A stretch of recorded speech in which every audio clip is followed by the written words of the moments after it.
Bismillahirrahmanirrahim. Makwabtaka kashi na 11. Bayan tafiyar abokinsa da watanni 3 sai ya turo min da komai na tafiyata, kamar tikiti da biza. Aka tabbatar min da na sami shiga jami'ar Cambridge da ke Ingila. Haka ne sallama da kakata da ƙanwata ina kuka suna kuka. Maƙiya kuwa suka shiga takaici lokacin da na zaga dangi ina musu sallamar tafiyata. Na tafi Ingila karatu cikin kwanciyar hankali sai dai 'yan matsalolin da ba a rasa ba daga matarsa da kuma 'ya'yansa. Saboda tsabar su basu saba ganin bako bakin fata a gidansu ba da kuma yahudanci da yake cikin ransu. Ko kuɗi zai bani ko kaya sai dai da dabara ko kuma a ɓoye. Saboda matar shi ta hana shi kuma ɓaro-ɓaro a gabana. Kun san Nasara bai iya ɓoye-ɓoye da gulma ba. Ni kan ban damu ba saboda dama na saba da irin waɗannan tsangwame-tsangwamen tun a baya. Karatuna kawai na saka a gaba domin shi ne zai fushe ni. Da na ga zaman ya gagara sai na shawarci Uncle Hamza cewar ina son na koma cikin makaranta da zama a cikin rukunin gidajen ɗalibai da yake cikin makaranta. Dan ina so na zauna a gida ɗaya da wani abokina Usman, shi ma ɗan Accra ne. Shi ma kuma ya amince har ya biya min duk abin da nake bukata, kama daga kuɗin haya, kayan abinci da dai sauransu. A lokacin wayar hannu bata wadata sosai a Accra ba, don haka idan zan yi magana da su Umma Nafuse sai dai na kira makwabtansu in ce a kira su, bayan minti 20 na sake kira mu yi magana da su. Sukan ce mini ba su da wata matsala, kasancewar aikin rinin Kamfala ya karɓi Kausar, an fara saninta ana kawo mata aiki sosai, suna samun na cefane. Amma duk da haka idan na samu mai tafiya ko transfer ta banki sai na kundige rabin kuɗin da Uncle Hamza yake bani na tura musu. Da yake akwai ayyukan yi a Ingila da na gane gari sai na dinga fita ina yin ayyuka irin na awannin nan ana biya na. Kamar bada abinci a hotel, goge-goge da share-sharen ofisoshi duk ranakun da bani da darasi. Alhamdulillahi na samu kuɗi mai yawa a wannan harka. Saboda na iya aikin ƙarfi kuma bani da girman kai, saɓanin abokaina 'ya'yan masu hali waɗanda iyayensu suke turo su karatu kuma su jibgo musu dukiya mai yawa saboda gata. Kada ma 'yan Najeriya su ji labari, sun fi kowa wadaƙa da kuɗi. Ina tura su Kausar kuɗi masu yawa da kayan sakawa daga English West har atamfofi Holland yayin da mahasada suka shiga aikinsu na hassada da yaɗa labaran ƙarya. Wai sai dai idan ba karatu na je ba, damfara nake yi ina turo musu kaya da kuɗi haka. Idan su Kausar suka faɗa min sai na yi dariya na ce su rabu da su kuma su toshe kunnuwansu ko sun ji su ƙiji. Abinka da babba, sai Umma Nafuse ta shiga yi min nasihohi tana cewa, kada na yadda na biyo abokan banza na faɗa harkar banza. Kada na sake na yi sata ko damfara don na turo musu kuɗi. Surinin Kamfalan nan ma ya ishe su ci abinci. Na yi mata rantsuwa bana wannan harka kuma inda ina yi da Uncle Hamza ya sani tuntuni kuma da zai sanar da ita ko ma ya koro ni. Kuma can ƙasa ce mai tsaro, kana yi za a kama ka don ko ina na'urorin ɗaukar hoto ne. Kausar dama ta san halina don haka bata damu da shaci faɗin mutane ba, ita ce ma mai hana Umma Nafuse yin mummunan zato a kaina. A waya suka fara faɗa min cewar Kausar ta samu saurayi yana so ya aure ta, sunansa Isa. A Accra yake zaune yana sana'a siyar da gwanjo, amma ɗan asalin garin Kita ne, ɗan yaren Aibi. Umaima ta ce duk ƙasar Ghana ne? Ya ce eh. Ai garin Kita nan ne asalin ma Ghana, don dai yanzu duk garin babu mutane sosai saboda ruwa ya cinye su. Suna da wani katon teku wanda ke fita har ƙasashen Turawa, kuma akwai gidajen tarihi da suke a wajen. Idan kuka je za ku ga jinin bayan da Turawa suka kashe idan bayan sun musu gardama ko rashin lafiya. Ko kuma idan suka yi wa mace baiwa ciki sai su harbe ta a nan don ba sa son su haihu da su. Ni dai ban ba wa Kausar goyon baya ba don ban cika son auren Accra ba. Da ma za ta samu ɗan Kano ta aura ta dawo gida don ni har yau ban fitar da ran zan ƙaura gida ba. Don tarbiyyar Ghana ba ta yi min ba, ga su da nuna ƙabilanci. Da na ji maganar aure ta kan kama na fito ɓaro-ɓaro na nuna musu ra'ayina cewar ba na son ta yi aure a nan. Na fi so ta auri ba Kano. Haba sai Umma Nafuse ta hauni da faɗa.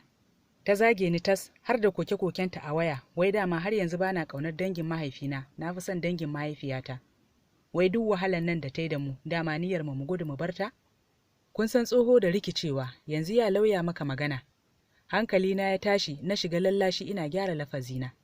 Da kyar dai na samu ta huce da ni, don da daina zuwa ma ta ɗauki waya idan na bugo, sai dai Kausar ta zo. Daga baya ma sai na haɗa musu wayar kawai a gidansu ta landline suka huta da zirga-zirgar ɗaukan waya gidan mutane kullum.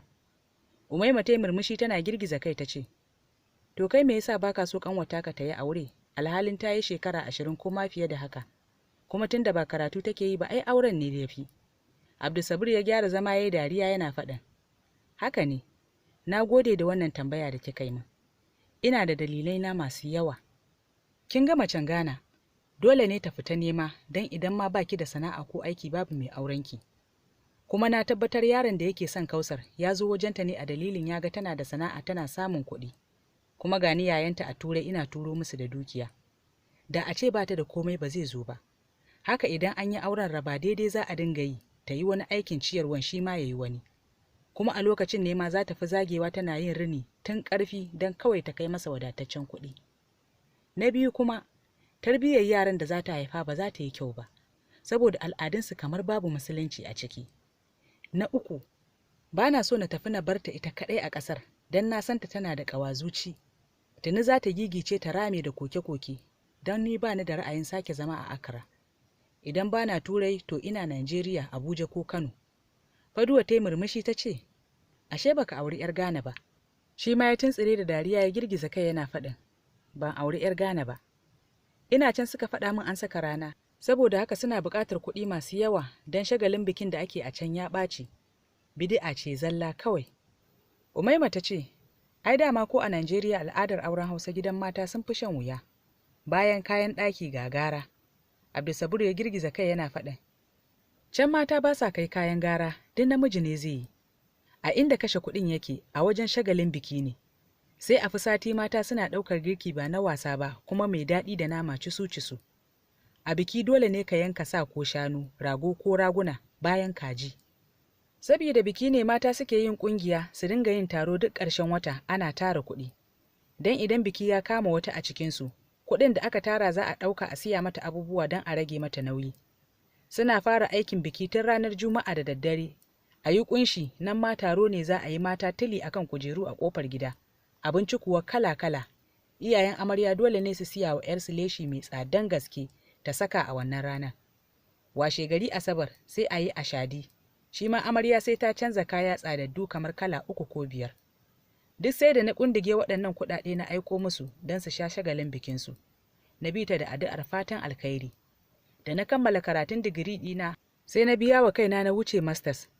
A lokacin na mallaki gidan haya babba ni kaɗai da motar hawa. Sai dai na je ofis ɗin Uncle Hamza na gaishe shi a can don ƙiyayya ta yi tsamari tsakanina da iyalansa. Har babban ɗansa ya ja min kunne da kada ya sake ganina a gidansu, idan ya sake ganina sai ya harbe ni. Don haka na faɗa a Uncle Hamza sai dai na dinga ganinsa a ofis ko kuma akan titi. To yawanci ma sai ya zo ya same ni a makaranta ko a gidana mu yi maganar da za mu yi, don so yake idan na gama karatuna ya gutsuro wani daga cikin dukiyarsa ya fara aike na Indonesia da Switzerland ina saro masa shaddoji, leshina na mata da huluna don dama sana'arsa kenan. Amma ya lura 'ya'yansa da matarsa suna kacaccala masa dukiya, sai ya je kasuwa ya tarar sun je sun karɓe ciniki ba da izininsa ba. Haka kuwa akai. Ina gama karatu ya haɗa ni da wani Ishaya, babban yaronsa ɗan Najeriya ne. Muka je ƙasashe guda 3 ya nuna min wuraren da suke saro kaya. Aiko zuwa na cikin shagon sai na ruguza duk wata cuta da ake yi masa wajen lissafin bogi, na saka musu ido. Dan ba su isa su yi min wayo ba, saboda na fi su ilimi, saɓanin Uncle Hamza wanda bai yi makaranta ba. Ai kuwa na yi baƙin jini sosai a wajen ma'aikatan, don suna ganin ba ƙaramin tauye musu rayuwa ne ba, don na toshe musu hanya sun daina samun kuɗin cuta. Da akwai yadda za su yi su kawar da ni a doron ƙasa da sun yi. Ganin wannan riba mai yawa da Uncle Hamza ya samu sai ya sake yarjewa da ni, ya fi so na kasance tare da dukiyarsa. Yasa na zo muka zauna muka tattauna abin da za a yi kowa ya ji daɗi tsakanin ni da shi. Ya ce kada na damu wai lalle sai na yi aiki, duk tafiya ɗaya idan aka saro kaya, sai a bari a siyar sannan a kasa abin da aka samu gida 4, kashi 2 nashi, kashi 1 na ma'aikata, kashi 1 kuma nawa. Na ji daɗi sosai da hakan, don kuɗin da zan dinga samu ya fi albashina na watanni 6 ma. Na amince ne godiya muka ci gaba da yin hakan. Sai a lokacin da na karɓi ribata ta farko na shirya na taho Accra ganin gida. Shekaru na 6 rabona da gida kenan. Na ga Umma Nafusa ta ƙara tsufa yayin da Kausar ta yamutse saboda wahala. Gaba ɗaya ba ta jin daɗin auren don ta samu miji azzalimi yana yi mata wayo tana nemowa yana karɓewa. Duk sun yi mamaki da ganina, na girma na yi kyau, na yi fari ƙal. Ga wata ƙasin ba na tara. Ina isowa na tari sabuwar mota da na auno tun kafin na zo, da ita nake yawo a gidan 'yan uwa da abokai. Sai kallo na ake ana sha'awar ni'imar da Allah ya min a rayuwa, yayin da mahasada suka yi ta surutai, babu abin da ba sa cewa. Sane nake yi, damfara, yankan aljihu da dai sauransu. Ban damu ba, don ko sauraron su bana yi. Uncle Hamza kam ya yi baƙin jini a wajen dangi makusantansa, waɗanda suka fi ni kusanci da shi. wai har ya iya ɗauko bare ya saka shi a harkar arziki bai ɗauki 'ya'yansu ba. Nan fa kowace ta fara buga masa waya tana balo ƙoƙo da magiya ita ma ya turo ya kai ɗanta Ingila. Dogon turanci ne dai yake musu, bayani ne kawai da lallashi, a cikin bayanan nasa kuwa kawai ba zai yiwu ba ne su yi haƙuri. Kaina da fata ne ta taimakon dangi mabukata, suna ta godiya, masu kushe kuma suna karɓa, sai dai idan na fita su zage ni. Na canza fasalin gidan kakata, na canza wa ƙanwata ita ma duk abubuwan da take da bukata. Na ƙara mata jari, na kuma ba ta haƙuri gami da yi mata nasihohi akan ta yi haƙuri ta ci gaba da biyayyar aure. Na kira mijinta muka gaisa, na yi masa kyauta mai tsoka, sannan na yi masa wa'azi cikin siyasa akan ya sani cewa mace kiwo ce Allah ya bashi, kuma Allah zai tambaye shi yadda ya duba kiwon nan da ya bashi. Ya fahimci abin da nake nufi, don haka ya rage zaluncin da yake yi mata. Dama dai basu taɓa haihuwa ba, sauƙinta ma kenan.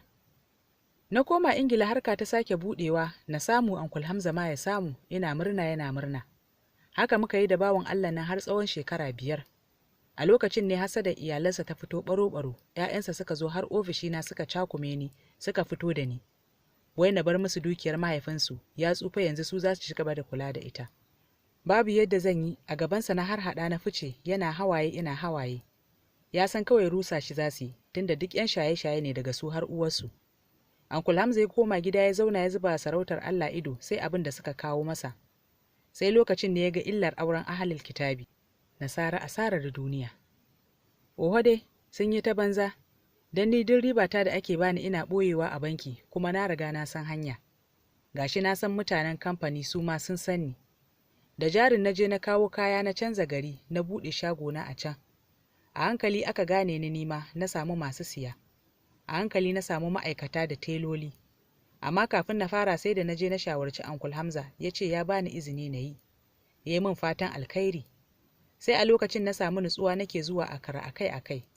Wani zuwa da ne na iske auren Kausar dai ya ƙi yiwuwa sai da suka rabu. Ta dawo gida suna zaune tare da Umma Nafuse.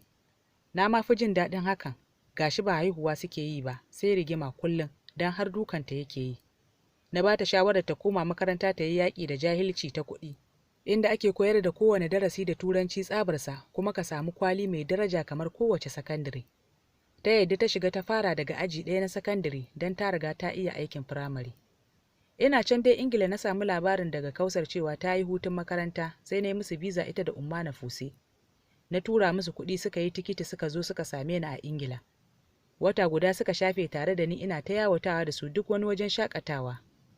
Kwanaki 2 suka yi a gidan Uncle Hamza sannan suka dawo gidana. To a wannan zuwan ne wani abokina Shamsu ɗan Najeriya, garin su Mina Niger, kuma ba nufe ne ya ga Kausar ƙanwata ya ce yana son ta. Shi ma tare muka yi karatu, yana aiki a Abuja, amma yana zuwa Ingila akai-akai. Sai na ce masa a'a ba zai yiwu ba, shi da yake saurayi bai yi auren fari ba, ita kuwa bazawara ce, duk ma dai da bata taɓa haihuwa ba. Ya girme ni nesa ba kusa ba, saboda ba yaro bane, dan a lokacin ya shekara 40, ita kuwa bata wuce 30 ba. Ya ce shi dai yana son ta a haka zai aure ta kuma. Sai na ga ita ma ta karkata da sansa, ban hana ba. Na fi kowa farin ciki idan har hakan zai kasance, saboda na san Shamsu na kuma san halinsa. Yana da kirki, ga riƙon addini, uwa uba ɗan Najeriya ne, kuma a can zai zauna da ita, wanda shine ra'ayina dama tuntuni. Da ko ya ji na ce Najeriya za mu wuce ni da Kausar daga nan, ya yi murna sosai, don kawai za a yi ta ƙare. Ma'ana idan ya biyo mu Najeriya sai ya kai ta iyayensa su ganta. Daga nan a tsaye da maganar aure ko ma a ɗaura kawai, tun daga ni ga Umma Nafuse ga kuma danginmu a can. Mun riga shi isowa Najeriya sannan ya biyo mu daga baya. A waya ya sanar da ni ya iso Mina, na ba shi adireshin inda zai same mu. A Gwarza muka sauka, sun sha mamaki da ganin mu don sun zata ma ba ma raye. Don tun san da Baba Muktar ya kai mu ya dawo babu wanda ya san halin da muke ciki. Sai muka zama tamkar taurari abin haskawa a ƙauyen, aka dinga tururuwa zuwa ganin mu, ana kawo mana abinci kala-kala. Ƙannena Hassan da Usaina su na fi damuwa da na gani, kuma alhamdulillah suna cikin rayuwa mai rufin asiri, kasancewar mahaifinsu tsayayye ne kuma mai neman na kansa. Na siya musu kayan sakawa da kayan kwalliya, kai ka ce laife na musu. Umma Nafusako ta yi mamaki da ganin yadda dangin mahaifiyata ke da yawa kuma akwai masu rufin asiri. Har ta buɗe baki ta yada musu da magana tana cewa, ashe kuna son su amma kuka tankaɗe ƙeyar su gana? Nan suka yi wuki-wuki, mu ma kunya ta rufe mu ni da Kausar. Da Shamsuddin ko ya tashi zuwa sai ya taho tare da danginsa maza haɗe da kuɗin aure har da sadaki. Haka muka karɓa aka tsayar da maganar aure. Bayan wata guda ya haɗa lefe mata suka kawo. Aka ɗaura aure gami da 'yar ƙwarya-ƙwaryar liyafa. Muka raka ta har katafaren gidanta na Mina. Bayan danginsa sun gan mu, sai muka ɗungumo Accra tare da ango da amarya, nan ma aka gabatar da angon Kausar ga dangin babanmu. Na sha zagi dai babu adadi saboda na kai Najeriya dangin uwata sun ɗaura mata aure. Ban damu da surutansu ba saboda na san ni da kakata ne kaɗai muka rene ta, babu wanda ya san cinta da shanta a cikinsu. Kausar ta yi wa Accra sallama ta biyo mijinta mai son ta zuwa Abuja. Kuma a nan suke da zama dindindin, yanzu haka 'ya'yansu 3. Haihuwar ta 2, na farko tagwaye mace da namiji, Habiba da Abdulsabur. Sai na biyu mace ce, aka saka mata sunan Umma Nafuse, wato Usaina. Ni ma a Gwarzo na sayi fili na gina mana katafaren gida inda idan muka je za mu dinga sauka a unguwar iyayen mahaifiyata. A Kano kuma a kusa da dangin Malam Barau ne mana gini, don na saba da nan, duk da kuwa ya rasu, ina taimakawa iyalansa a koda yaushe. Wannan shine labarina. Umaima da Faduwa har lumshe ido suke yi saboda daɗin labarin Abdulsabur. Sun fi jin daɗin labarin da aka zo gurin ci gaban rayuwarsa, sai suka ji kamar almara saboda komai yana tafiya yadda ya kamata. Umaima ta yi murmushi ta dubi Abdulsabur ta ce, to a ina kai karatun Ƙur'ani har ka samu ilimin addini haka? Abdulsabur ya yi dariya ya ce, duk inda na je kuma ko me nake yi sai na samu makarantar Islamiyya na shiga. Kin ga da farko dama na faɗa muku da girma na shiga makarantar boko. Kin ga tun tashi na a makarantar allo nake. A nan na koyi baki na iya rubutu a allo da kaina. Sai da na yi nisa sosai sannan muka tashi daga Kano muka dawo Gwarzo. A can ma na shiga makarantar allo. Sanda na shiga sakandare kuma, duk sanda aka yi hutu idan na dawo gida ina zuwa makarantar allo.